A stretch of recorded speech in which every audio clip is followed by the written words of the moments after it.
بسم اللہ الرحمن الرحیم۔ السلام علیکم ساتھیوں، میں ہوں محمد عارف لطیف۔ دوستو، آج میں لے کر حاضر ہوا ہوں UGC نیٹ JRF کے کچھ اہم سوالات و جوابات۔ تو چلیے شروع کرتے ہیں۔ آج کا پہلا سوال ہے، ان میں سے کون سی صنف زبانی بیانیہ کے لیے مشہور ہے؟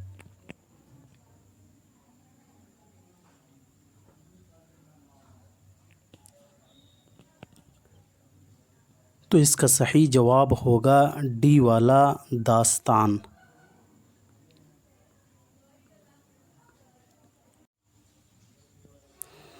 تجسس، تحریر اور طوالت داستان کی خصوصیت ہے۔ داستان زبانی بیانیہ کے لیے مشہور ہے۔ داستان قصہ در قصہ کے تحت آگے بڑھتا رہتا ہے۔ کلیم الدین احمد کے مطابق داستان کہانی کی طویل اور پیچیدہ بھاری بھرکم صورت ہے۔ غالب کے مطابق داستان طرازی من جملہ فنون سخن ہے۔ سچ یہ ہے کہ دل بہلانے کے لیے اچھا فن ہے۔ داستان کے اجزائے ترکیبی: طوالت، پلاٹ، کردار نگاری، ما فوق الفطرت عناصر، منظر نگاری اور اسلوب نگارش۔ اردو کی پہلی داستان صبرس 1635 ہے اور پہلا داستان گو ملا وجہی ہے۔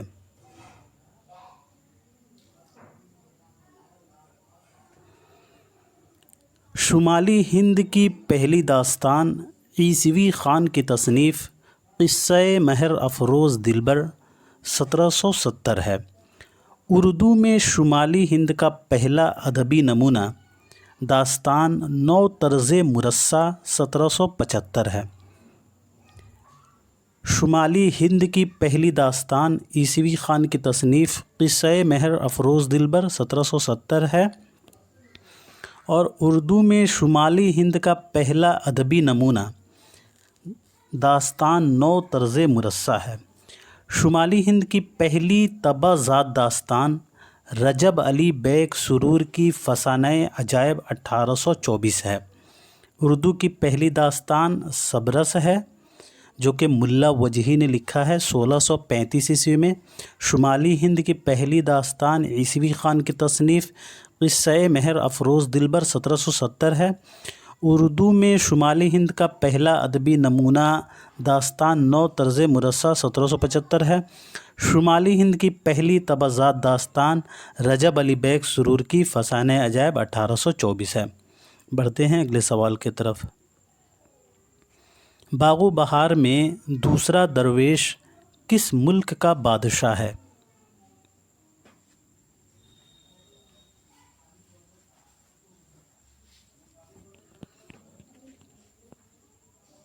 تو اس کا صحیح جواب ہو جائے گا بی والا، ملک فارس۔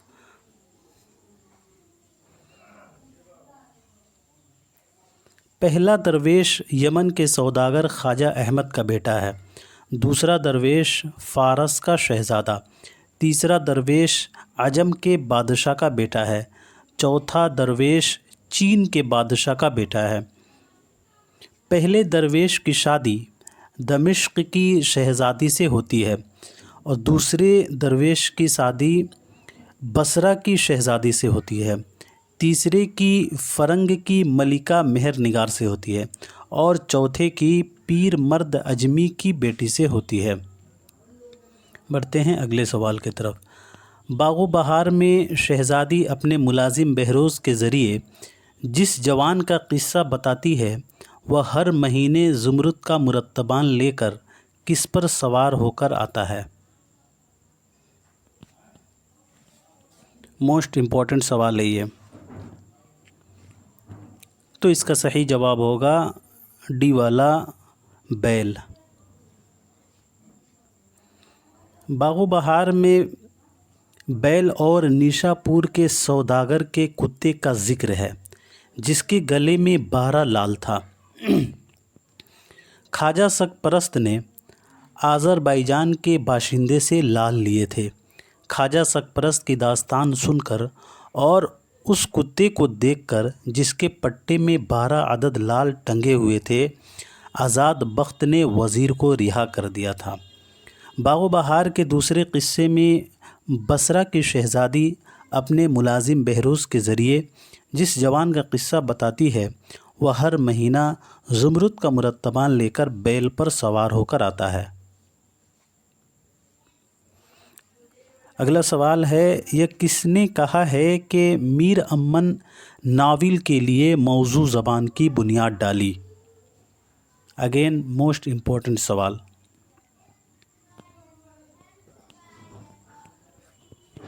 تو اس کا صحیح جواب ہوگا سی والا، خواجہ احسن فاروقی۔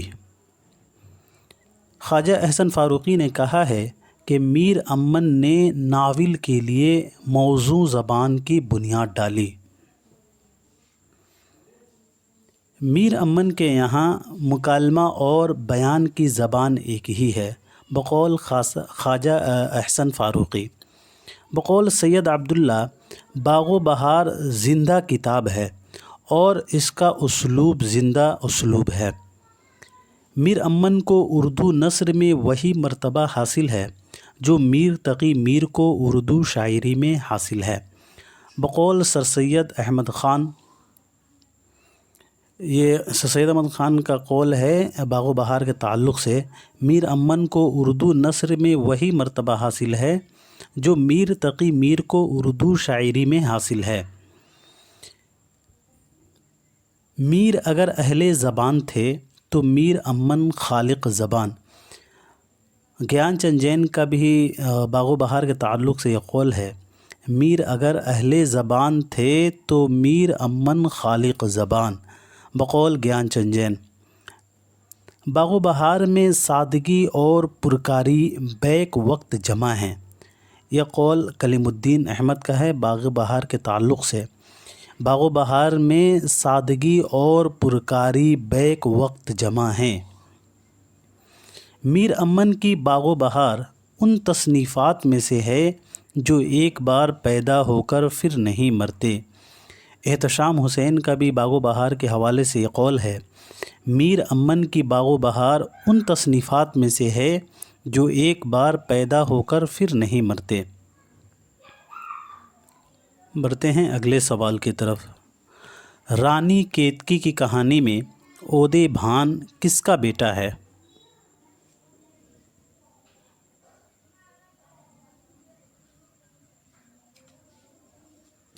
تو اس کا صحیح جواب ہو جائے گا بی والا، راجا سورج بھان۔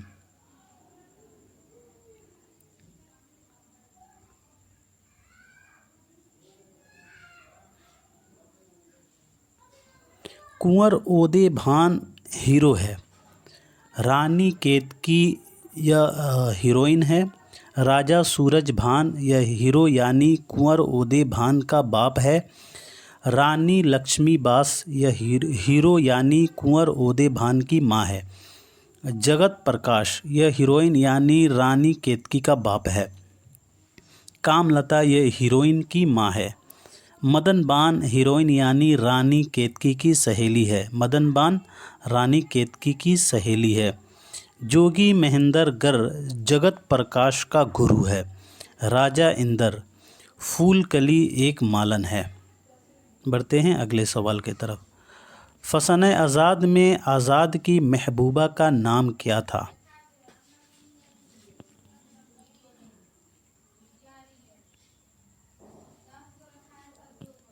تو اس کا صحیح جواب ہوگا اے والا، حسن آرا۔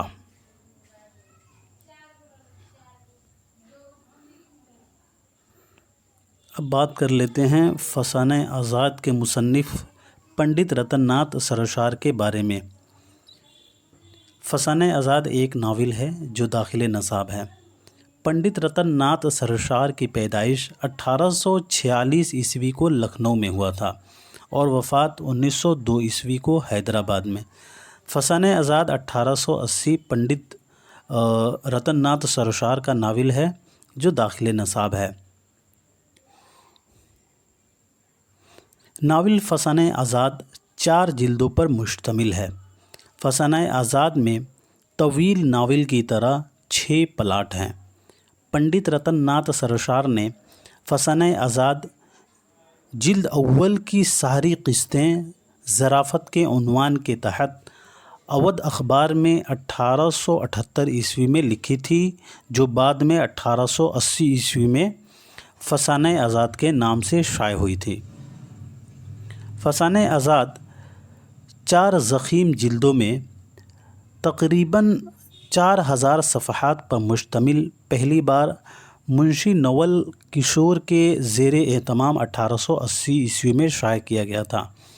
فسانہ آزاد پنڈت رتن ناتھ سرشار کا وہ شاہکار ناول ہے جس میں لکھنؤ کی مٹتی ہوئی تہذیب کی لازوال عکاسی کی گئی ہے۔ پنڈت رتن ناتھ سرشار کے فسانہ آزاد کے تعلق سے احتشام حسین کا قول ہے، اگر کوئی باقاعدہ پلاٹ ہوتا، کوئی بنیادی خیال ہوتا تو خوجی و نہ ہوتا جو آج ہمیں ملا ہے، وہ اس بے ترتیبی اور عدم تسلسل کا نتیجہ ہے۔ پروفیسر گیان چند جین کا بھی فسانہ آزاد کے تعلق سے قول ہے، فسانہ آزاد کو اس کے پھیلاؤ اور بکھراؤ کے پیش نظر داستان اور ناول کی درمیانی کڑی کہا ہے۔ پروفیسر گیان چند جین نے فسانہ آزاد کو اس کے پھیلاؤ اور بکھراؤ کے پیش نظر داستان اور ناول کی درمیانی کڑی کہا ہے۔ فسانہ آزاد کے اہم کردار: آزاد جو کہ ہیرو ہے، حسن آرا یہ ہیروئن ہے، ہمایوں فر، سحر آرا، نواب ذوالفقار علی، اللہ رکھی جو بعد میں ثریا بیگم ہو جاتی ہے، خوجی، روح افزا، بڑی بیگم، ہرمز جی وغیرہ۔ بڑھتے ہیں اگلے سوال کی طرف۔ کس ناول میں حسین کا کردار جاندار ہے؟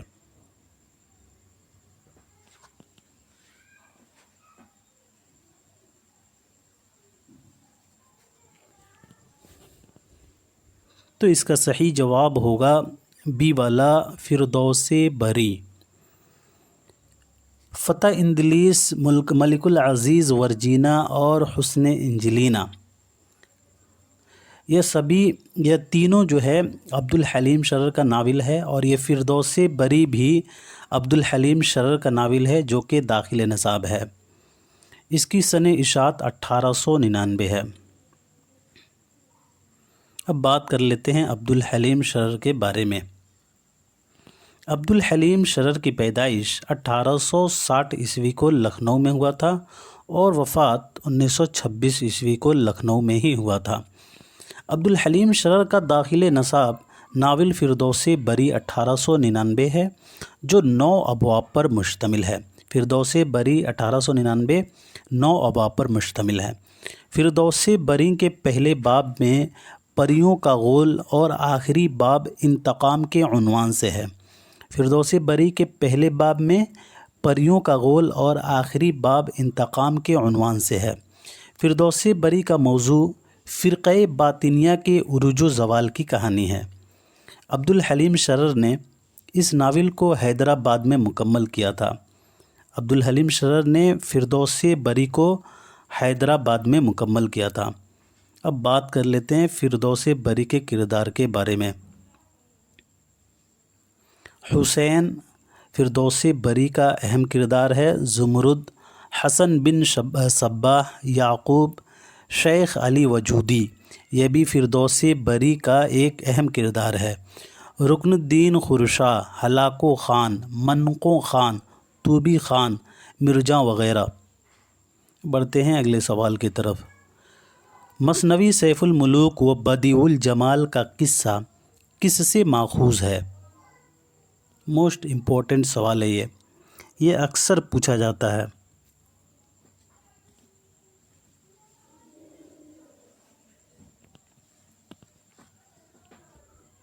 تو اس کا صحیح جواب ہوگا سی والا، الف لیلا۔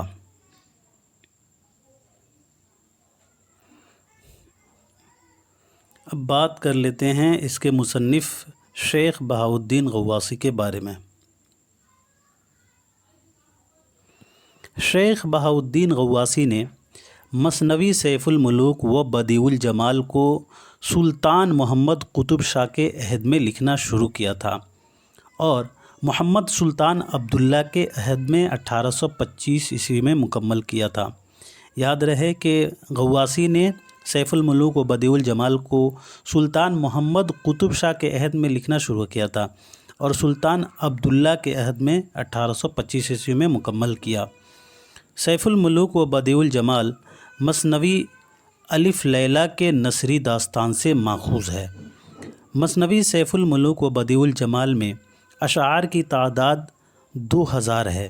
اس مثنوی میں شہزادے مصر سیف الملوک اور اجنہ کی شہزادی بدیع الجمال کے عشق کی داستان ملتی ہے۔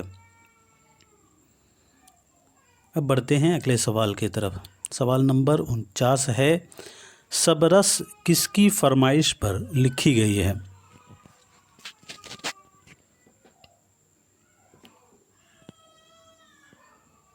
تو اس کا صحیح جواب ہوگا اے والا عبداللہ قطب شاہ۔ اب بات کر لیتے ہیں ان کے بارے میں اور صبرس کے بارے میں۔ ملا وجہی نے صبرس عبداللہ قطب شاہ کی فرمائش پر 1635 عیسوی میں لکھی تھی۔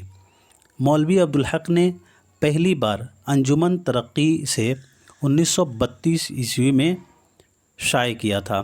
مولوی عبدالحق نے صبرس کو پہلی بار انجمن ترقی سے 1932 عیسوی میں شائع کیا تھا۔ مولوی عبدالحق نے صبرس کا ماخذ محمد یحییٰ ابن سیبک فتاحی نیشاپوری کی فارسی مثنوی دستور عشاق کے نثری خلاصہ حسن و دل کو قرار دیا ہے، جبکہ عزیز احمد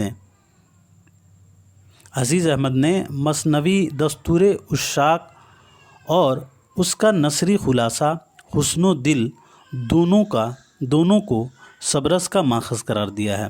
مولوی عبدالحق نے صبرس کا ماخذ محمد یحییٰ ابن سیبک فتاحی نیشاپوری کی فارسی مثنوی دستور عشاق کے نثری خلاصہ حسن و دل کو قرار دیا ہے، جبکہ عزیز احمد نے مثنوی دستور عشاق اور اس کا نثری خلاصہ حسن و دل دونوں کو صبرس کا ماخذ قرار دیا ہے۔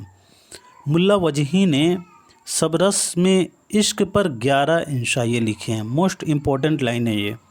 ملا وجہی نے صبرس میں عشق پر 11 انشائیے لکھے ہیں۔ صبرس کے متعلق نصیر الدین ہاشمی نے لکھا ہے کہ یہ تصوف کی بہترین کتاب ہے جس کو فرضی قصے کے طور پر لکھا ہے۔ سوری، یہ تھوڑا ٹائپنگ مسٹیک ہو گیا، اوپر نیچے ہو گیا ہے۔ صبرس اردو میں ادبی نثر کا پہلا نمونہ اور پہلی تمثیلی داستان ہے جو 17ویں صدی میں لکھی گئی ہے۔ صبرس میں چھوٹے بڑے کل 76 کردار ہیں۔ عقل سستان کا بادشاہ اور دل کا باپ ہے، دل تن کا حکمراں ہے، نظر جاسوس ہے، ناموس، زرق، ہمت وغیرہ یہ سبھی صبرس کے کردار ہیں۔ رقیب مشرق کے بادشاہ عشق کی بیٹی ہے۔ حسن، غمزہ، توبہ، قامت، زلف یہ بھی صبرس کے کردار ہیں۔ سپہ سالار مہر کی بیٹی وفا یہ بھی صبرس کے کردار ہے۔ خیال، خضر علیہ السلام وغیرہ یہ سبھی صبرس کے کردار ہیں۔ ملا وجہی کی پیدائش 1555 عیسوی میں ہوا تھا اور وفات 1659 عیسوی کو۔ وجہی کا اصل نام اسد اللہ تھا، تخلص وجہی کرتے تھے۔ وجہی نے 4 بادشاہوں کا دور دیکھا تھا: ابراہیم قطب شاہ، محمد قلی قطب شاہ، عبداللہ قطب شاہ اور محمد قطب شاہ۔ بڑھتے ہیں اگلے سوال کی طرف۔ کون سا بیان درست ہے؟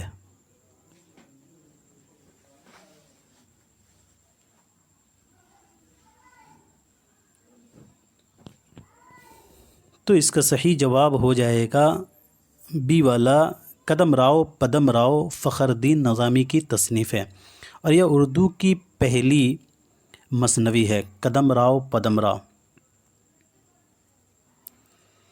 ملا وجہی کا تعلق نظامی شاہی دور سے نہیں ہے یا قطب شاہی دور سے تعلق رکھتے ہیں۔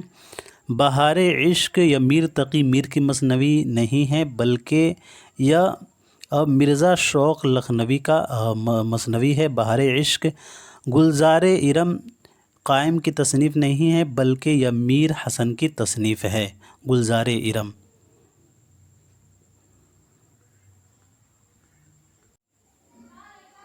اب بات کر لیتے ہیں مثنوی قدم راؤ پدم راؤ اور اس کے مصنف کے بارے میں۔ اردو کا پہلا مثنوی نگار فخردین نظامی ہیں، یہاں پہ فخر الدین نہیں ہوگا، ٹائپنگ مسٹیک ہے، فخردین نظامی ہوگا۔ انہوں نے مثنوی قدم راؤ پدم راؤ 1421 عیسوی سے 1435 عیسوی میں احمد شاہ بہمنی کے عہد میں لکھی تھی۔ مثنوی قدم راؤ پدم راؤ کو فخردین نظامی نے 1421 عیسوی سے 1435 عیسوی کے درمیان میں احمد شاہ بہمنی کے عہد میں لکھی تھی۔ بہمنی دور میں 18 بادشاہ گزرے ہیں۔ مثنوی قدم راؤ پدم راؤ میں 1032 اشعار ہیں اور 1033واں اشعار جو ہے نامکمل ہے۔ مثنوی قدم راؤ پدم راؤ مثنوی قدم راؤ پدم راؤ پر احمد شاہ بہمنی نے فخردین نظامی کو ملک الشعراء کا خطاب دیا تھا۔ مثنوی قدم راؤ پدم راؤ میں کھڑی بولی کے ساتھ گجراتی اور مرہٹی کا استعمال ہوا ہے۔ مثنوی قدم راؤ پدم راؤ بحر متقارب مسمن مخزوف الآخر یا مقصور الآخر فعولاً فعولاً فعولاً فعل کے بحر میں ہے۔ مسعود حسین خان نے مثنوی قدم راؤ پدم راؤ کو مرتب کیا ہے۔ مثنوی قدم راؤ پدم راؤ کا تعارف سب سے پہلے نصیر الدین ہاشمی نے کرایا تھا۔ اب مثنوی قدم راؤ پدم راؤ کا نسخہ عمر یافعی کے پاس تھا۔ جمیل جالبی نے مثنوی قدم راؤ پدم راؤ کو ترتیب دے کر ایک طویل مقدمے کے ساتھ 1973 عیسوی میں انجمن ترقی اردو پاکستان کراچی سے شائع کرایا تھا۔ اب بڑھتے ہیں اگلے سوال کی طرف۔ اردو میں غیر مذہبی نثر کے سب سے پہلے مکمل نمونے کے طور پر کس تصنیف کا نام لیا جاتا ہے؟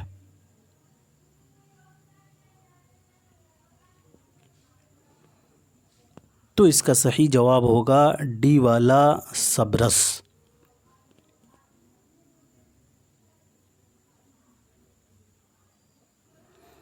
سبرس کے بارے میں ذکر ہو چکا ہے، تو بڑھتے ہیں اگلے سوال کی طرف۔ یہ کس کا خیال ہے کہ لٹریچر کی سب سے بڑی خوبی یہ ہے کہ وہ جذبات انسانی کو حرکت میں لائے؟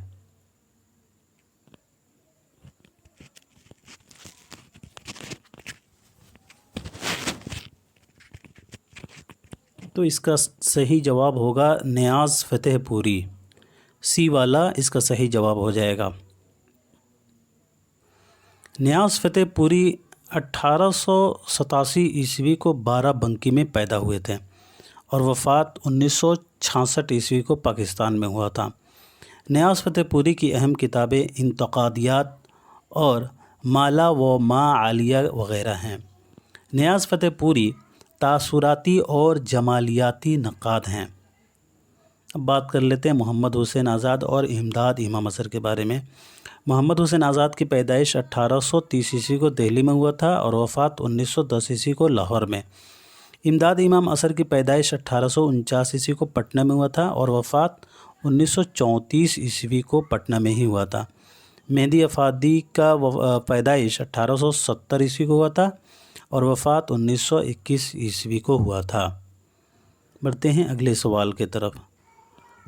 روشن ہے اس طرح دل سوزاں میں داغ ایک، اجڑے نگر میں جیسے جلے ہے چراغ ایک۔ یہ کس کا شعر ہے؟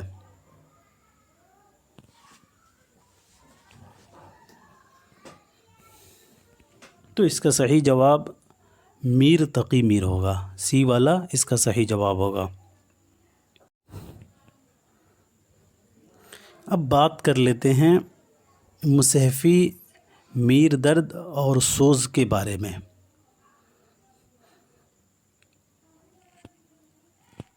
مصحفی کا اصل نام شیخ غلام حمدانی مصحفی تھا اور تخلص جو ہے مصحفی کرتے تھے۔ اصل نام ان کا جو ہے شیخ غلام حمدانی تھا، مصحفی تخلص کرتے تھے۔ مصحفی کی پیدائش 1747 عیسوی کو امروہہ اتر پردیش میں ہوا تھا اور وفات 1824 عیسوی کو لکھنؤ اتر پردیش میں۔ خواجہ میر درد کی پیدائش 1721 عیسوی کو دہلی میں ہوا تھا اور وفات 1785 عیسوی کو دہلی میں ہی ہوا تھا۔ میر سوز کی پیدائش 1721 عیسوی کو دہلی میں ہوا تھا اور وفات 1798 عیسوی کو دہلی میں ہی ہوا تھا۔ میر تقی میر کی پیدائش 1722 عیسوی کو آگرہ میں ہوا تھا اور وفات 1810 عیسوی کو لکھنؤ میں۔ بڑھتے ہیں اگلے سوال کی طرف۔ جدیدیت کی فکری بنیادوں میں کس فلسفے کا خاص کردار ہے؟ یہاں کسی نہیں ہوگا، کس ہوگا۔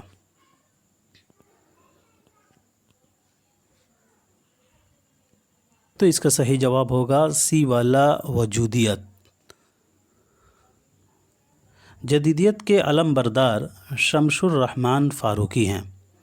شمس الرحمن فاروقی کی پیدائش 15 جنوری 1935 عیسوی کو اعظم گڑھ میں ہوا تھا اور وفات 20 دسمبر 2020 عیسوی کو الہ آباد میں۔ ان کا اصل نام شمس الرحمن فاروقی تھا۔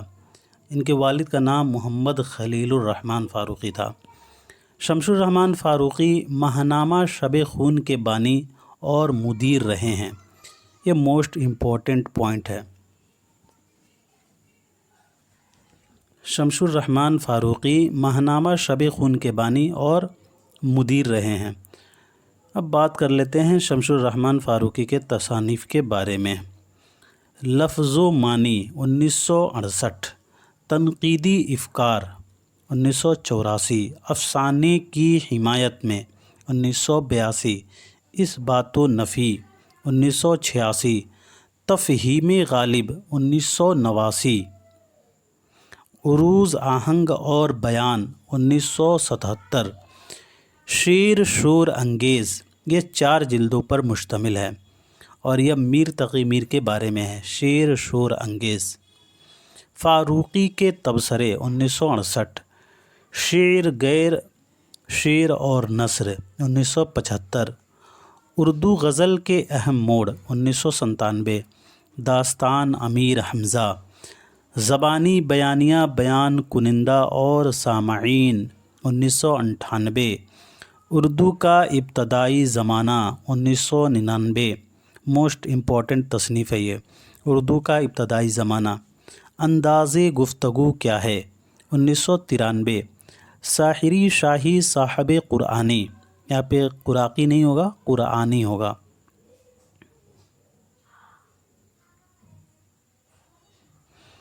غالب کے چند پہلو، شعریات 1978، یہ بوتیقہ کا ترجمہ ہے، موسٹ امپورٹنٹ تصنیف ہے۔ شعریات 1978 بوتیقہ کا ترجمہ ہے۔ تعبیر کی شرح، غالب پر 4 تحریریں، تحفۃ السرور، درس بلاغت 1981۔ شمس الرحمن فاروقی کے شعری مجموعے کے بارے میں بات کر لیتے ہیں۔ سبز اندر سبز، گنج سوختہ، 4 سمت دریا کا، آسماں محراب۔ سبز اندر سبز، گنج سوختہ، 4 سمت دریا، آسماں محراب، یہ چاروں شمس الرحمن فاروقی کے شعری مجموعے ہیں۔ کئی چاند تھے سرے آسماں، یہ شمس الرحمن فاروقی کا ناول ہے۔ کئی چاند تھے سرے آسماں۔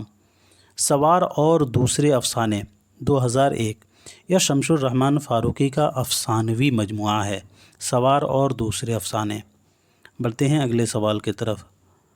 گداز شب کس کا مجموعہ کلام ہے؟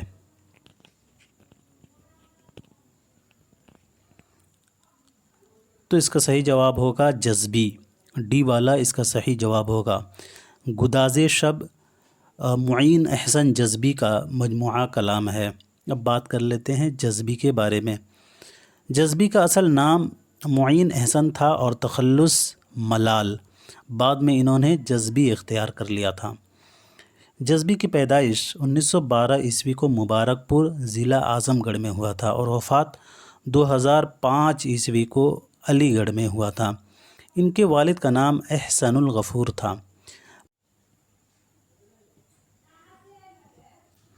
معین احسن جذبی کے تحقیقی مقالے، پی ایچ ڈی کا عنوان حالی کا سیاسی شعور ہے۔ معین احسن جذبی کی تصانیف: فیروزاں 1943، سخن مختصر 1960، گداز شب 1985، سچ کہتا ہوں کہ، یہ معین احسن جذبی کا خود نوشت ہے۔ سچ کہتا ہوں کہ معین احسن جذبی کا خود نوشت ہے۔ فیروزاں، سخن مختصر، گداز شب، یہ معین احسن جذبی کا موسٹ امپورٹنٹ تصانیف ہے۔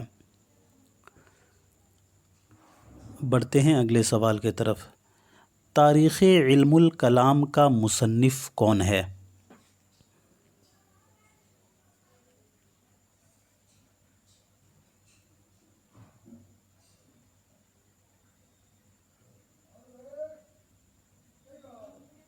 تو اس کا صحیح جواب ہوگا بی والا شبلی نعمانی۔ تاریخ علم الکلام کا مصنف علامہ شبلی نعمانی ہیں۔ اب بات کر لیتے ہیں حالی شبلی کے بارے میں۔ الطاف حسین حالی کی پیدائش 1837 عیسوی کو پانی پت میں ہوا تھا اور وفات 1914 عیسوی کو پانی پت میں ہی ہوا تھا۔ شبلی نعمانی کی پیدائش 1857 عیسوی کو اعظم گڑھ میں ہوا تھا اور وفات 1914 عیسوی کو پانی پت میں ہی ہوا تھا۔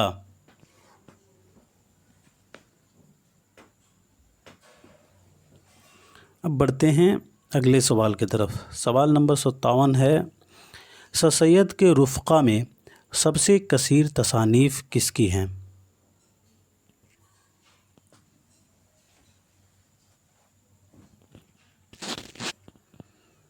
تو اس کا صحیح جواب ہوگا مولوی ذکاء اللہ، سی والا اس کا صحیح جواب ہو جائے گا۔ سر سید کے رفقا میں سب سے کثیر تصانیف مولوی ذکاء اللہ کے ہیں۔ اب بات کر لیتے ہیں مولوی ذکاء اللہ کے بارے میں۔ سر سید کے رفقا میں سب سے کثیر تصانیف مولوی ذکاء اللہ کی ہیں۔ بعض محققین نے ان کی تصانیف کی تعداد 143 بتائی ہے۔ تاریخ ہندوستان یہ 10 جلدوں پر مشتمل ہے۔ مولوی ذکاء اللہ کی تصنیف تاریخ ہندوستان 10 جلدوں پر مشتمل ہے۔ ذکاء اللہ کی پیدائش 1832 عیسوی کو دہلی میں ہوا تھا اور وفات 1910 عیسوی کو دہلی میں ہی ہوا تھا۔ اب بڑھتے ہیں اگلے سوال کی طرف۔ صبرس میں دل کا جاسوس کون ہے؟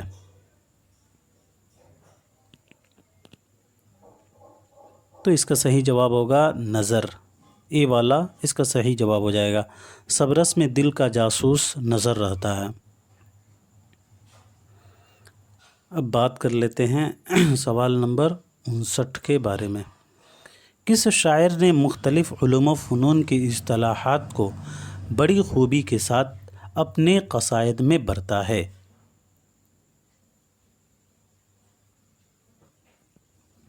تو اس کا صحیح جواب ہوگا اے والا شیخ ابراہیم ذوق۔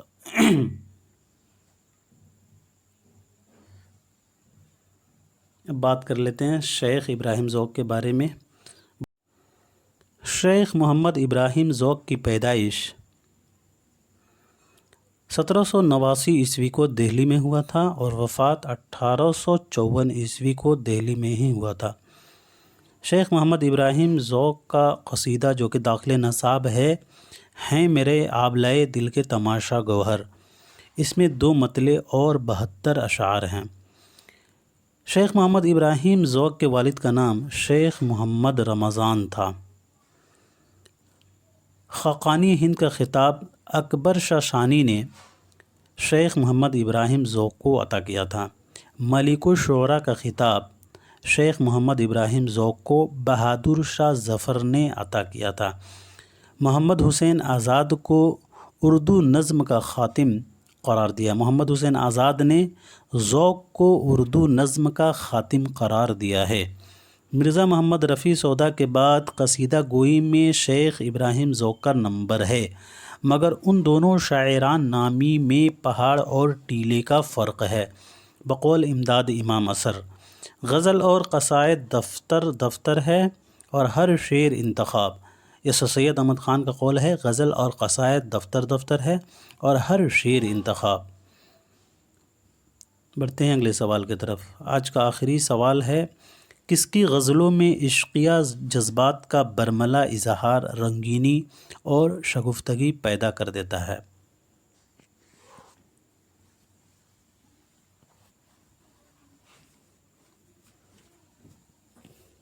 تو اس کا صحیح جواب ڈی والا ہو جائے گا، مومن خاں مومن۔ اب بات کر لیتے ہیں مختصر مومن خاں مومن کے بارے میں۔ ان کا اصل نام محمد مومن خاں تھا اور تخلص مومن۔ گھر والوں نے حبیب اللہ نام رکھا تھا۔ مومن خاں مومن کا نام جو ہے گھر والوں نے حبیب اللہ رکھا تھا۔ مومن خاں مومن کی پیدائش 1800 عیسوی کو دہلی میں ہوا تھا اور وفات 1852 عیسوی کو دہلی میں ہی ہوا تھا۔ ان کا وفات جو ہے کوٹھے سے گرنے کی وجہ سے ہوا تھا۔ ان کے والد کا نام حکیم غلام نبی خاں تھا۔ مومن کا خاندانی پیشہ طبابت تھا۔ مومن نام جو ہے ان کا عبدالعزیز نے تجویز کیا تھا۔ مومن کے استاد شاہ نصیر تھے۔ مومن خاں مومن عربی عبدالقادر سے پڑھی تھی۔ مومن کے دیوان کو شیفتہ نے مرتب کیا اور کریم الدین نے 1846 عیسوی میں شائع کیا تھا۔ مومن کے دیوان کو شیفتہ نے مرتب کیا تھا اور کریم الدین نے 1846 عیسوی میں شائع کیا تھا۔ دیوان مومن مرتب ضیاء احمد بدایونی، دیوان مومن کو ضیاء احمد بدایونی نے مرتب کیا ہے۔ دیوان مومن کی غزلیں جو نصاب میں شامل ہیں ملاحظہ ہوں۔ نہ کیوں کر مطلع دیوان ہو مطلع مہر وحدت کا، کہ ہاتھ آیا ہے روشن مصرع انگشت شہادت کا۔ آگ اشک گرم کو لگے جی کیا ہی جل گیا، آنسو جو اس نے پوچھیں شب اور ہاتھ پھل گیا۔ لگے خدنگ جب اس نالے سحر کا سا، فلک کا حال نہ ہو کیا میرے جگر کا سا۔ منظور نظر غیر سہی اب ہمیں کیا ہے، بے دید تیری آنکھ سے دل پہلے پھرا ہے۔ خوشی نہ ہو مجھے کیوں کر قضا کے آنے کی، خبر ہے لاش پہ اس بے وفا کی آنے کی۔ تو دوستو آج کے لیے اتنا ہی رکھتے ہیں، ملتے ہیں اگلے کلاس میں، تب تک کے لیے خدا حافظ۔